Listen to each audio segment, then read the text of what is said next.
Hi everyone, मेरा नाम दीप सिंघल है और आज की वीडियो में मैं एक स्टॉक सजेस्ट करा है राहुल सिंह जी ने, which is Indian Bulls Housing Finance. Okay, so सबसे पहले मैं एक बात क्लियर कर देता हूँ कि मेरे को स्टॉक्स के बारे में फंडामेंटल, बैलेंस शीट या किसी भी तरह का न्यूज़, फड, किसी भी तरह की चीज़ नहीं पता है। मैं बस चार्ट्स देख के बताऊंगा। मैं अपनी लेमन्स लैंग्वेज में टेक्निकल एनालिसिस करूंगा चार्ट्स का। जो चार्ट मुझे बता रहा है वही चीज़ मैं आपको दिखाऊंगा कि क्या चीज़ आप इसमें एक्सपेक्ट कर सकते हो और क्या चीज़ हो सकती है आने वाले टाइम में। ठीक है। अगर आपको लगता है कि कोई कॉन्फ्रेंस न्यूज़ आने वाली है और किसी वजह से रिटर्न आ सकता है, तो मैं वही चीज़ बताऊंगा कि किस तरह से आप टेक्निकल एनालिसिस का इस्तेमाल करके उस चीज़ को कंफर्म करके फिर आप ट्रेड ले सकते हैं या फिर आप उसे बाय कर सकते हैं। ठीक है। सो अब हम चार्ट पे आते हैं डायरेक्टली। ये Indian Bulls Housing finance limited का स्टॉक है, इसका जो चार्ट है। ओके, सो यार ये तो काफ़ी अच्छा चार्ट है कि जितनी स्पीड से ऊपर गया उतनी ही स्पीड से नीचे आया और ऑलमोस्ट जो डाउन, जो इसका स्टार्टिंग का शेयर प्राइस था उससे भी नीचे आ गया। ओके, सो सबसे पहले हम देखते हैं कि क्या क्या चीज़ें हैं इसमें। सबसे पहले मैं इसमें सबसे पहले ड्रॉ करूँगा आपका सपोर्ट एंड रेजिस्टेंस एरिया। ठीक है। सपोर्ट एंड रेजिस्टेंस एरिया आपको एक अच्छा आइडिया देगा कि कहाँ से ये बाउंस बैक और कहाँ से रिएक्शन ले सकता है स्टॉक। ठीक है। सबसे पहले इसका initial support area which is this one, यहाँ से उसके बाद ये वाला एरिया, ये वाला एरिया, ये वाला एरिया, ये वाला area, this area and I can say this area also. Okay, and this area and then this top. Okay, सो ये थोड़ा सा ट्रेडिंग रेंज के हिसाब से भी काम करेगा और थोड़ा सा आपको रिजेक्शन और आपका रेजिस्टेंस जो हो सकता है कि आप कभी एक ट्रेडिंग रेंज में हो तो आपको पता रहेगा कि हमेशा कि किस प्राइस से रिजेक्शन लेगा, किस प्राइस पे चढ़ के ऊपर से सपोर्ट लेगा। ठीक है। सो ये लाइन है मेन जो एक लॉन्गर टाइम फ्रेम पे आप देख सकते हैं कितनी ट्रेडिंग रेंजेस रही हैं। अब मैं थोड़ा सा इसका बुल रन में भी दिखाता हूँ कि थोड़ा सा रफली ड्रॉ करके दिखाता हूँ फटाफट ये क्या क्या चीज़ें हुई। ठीक है। इसने सबसे पहले तो कंसोलिडेट करा था स्टार्टिंग में, उसके बाद इसने इस तरह से, अगर जूम आउट करें आप, मैं दिखाता हूँ आपको।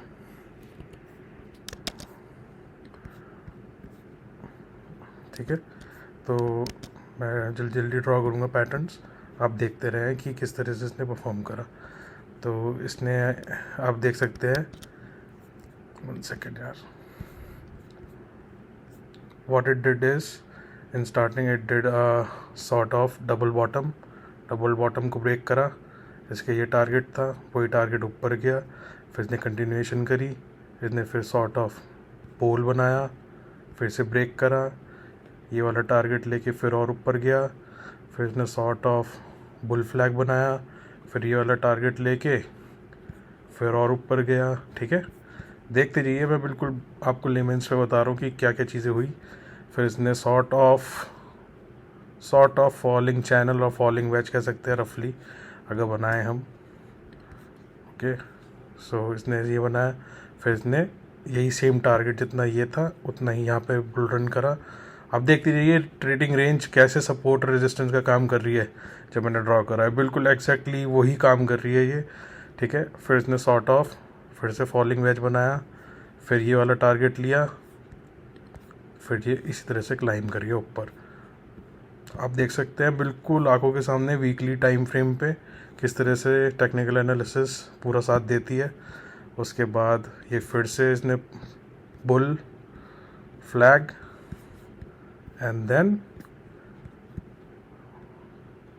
it gone up and then it faced a rejection from this 1400 area. Okay, so what it did a consolidation again and it tried to break up again, but there is a rejection again from this. सही है, इसे rejection मिला, फिर से यहाँ से मिला, फिर से यहाँ से मिला। अब लोगों ने सोचा कि यार अब ये सॉर्ट आउट डबल बॉटम है, ब्रेकआउट करेगा, बट रिजेक्शन बहुत स्ट्रॉन्ग था तो उसने रिजेक्शन लिया, फिर से नीचे आया, फिर से डबल बॉटम बनाया, ये वाला पैटर्न लिया, अच्छा इसने ब्रेक करा, फिर इसने रिजेक्शन लिया। दिस टाइम एवरीवन नोज़ कि ये स्टॉक में अब जान नहीं रही है, अब ये करेक्शन फेज़ में जाएगा ही जाएगा, ठीक है। सो आप टेक्निकल एनालिसिस के बेसिस पे देख लीजिए, ट्रिपल टॉप है ये पैटर्न, ठीक है, ट्रिपल टॉप पैटर्न है इस समय ये, जिस वजह से क्या हुआ कि ये फुली ब्रेक डाउन हो गया नीचे की तरफ। इसका जो टारगेट था बेसिकली, इसका जो ट्रिपल टॉप का टारगेट होता है वो आपका हेड से लेकर नेक लाइन तक होता है, और हेड से लेकर नेक लाइन के बाद ये ट्रेडिंग रेंज में आ गया और इसने मूविंग एवरेज को भी तोड़ दिया, जो कि 200 मूविंग एवरेज है। अगर EMA 200 को तोड़ देता है ना वीकली में, तो यार अच्छा खासा कोई भी कितना भी बुलिश स्टॉक हो वो बियरिश ट्रेंड में आ जाता है। फिर इसने वही स्पीड से, जिस स्पीड से ये ऊपर गया था उसी स्पीड से इसने नीचे आना स्टार्ट कर दिया। आप देख सकते हैं इसने फिर उल्टी चीज़ें करी, बियर फ्लैग गिरा, ऊपर गया, इसने फिर बुल फ्लैग बनने की कोशिश करी, फिर EMA ने रिजेक्ट कर दिया यहाँ से, ठीक है, फिर नीचे गिरा, फिर इसने बनाया बियर फ्लैग, कंटिन्यूएशन, ठीक है। तो इसने इस तरह से करता गया और अब इसने बिल्कुल जो आपका बॉटम था उसे ही अपना सपोर्ट बना लिया और फिर कंसोलिडेट कर रहा है फ़िलहाल, ठीक है। अब आप देख सकते हैं कि मैंने पूरा ड्रॉ करके बता दी कि क्या क्या चीज़ें हुई हैं पास्ट में और अभी तक। अब मैं थोड़ा सा शॉर्ट टर्म और मिड टर्म के लिए इसका डेली टाइम फ्रेम पे आ जाता हूँ।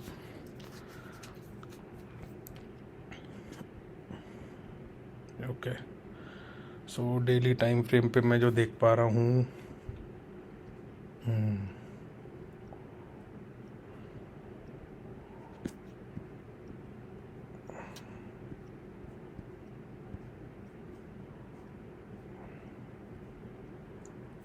Okay, so daily time frame पे मैं जो देख पा रहा हूँ वो है कि इसे थोड़ा रिमूव कर देते हैं ड्राइंग्स को,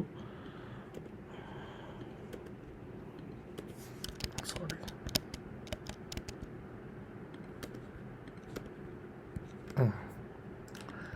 सो मैं जो देख पा रहा हूँ वो एक तो ये है,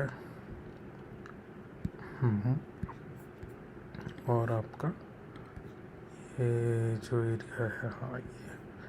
सो आप देख सकते हैं ये समय एक side of sort of rising veg pattern में था स्टॉक, और ये अभी नीचे की तरफ टूट रहा है, विच टारगेट्स, अगर हम इसका टारगेट देखें सॉर्ट ऑफ, तो इसका टॉप से लेके बॉटम लेते हैं अंदाज़न इस तरह से लेते हैं, ठीक है, और इसका टारगेट रहेगा ये, which it already met. Okay, so अब आप यहाँ से थोड़ा सा मेरे हिसाब से एक्यूमुलेशन कर सकते हैं, क्योंकि ये ऑलरेडी एक ट्रेडिंग रेंज में आ चुका है और ये ऑलरेडी ओवर सोल्ड हो चुका है, और तो और ये बॉटम को हिट कर चुका है, प्रीवियस बॉटम की रेंज में ही है, ठीक है।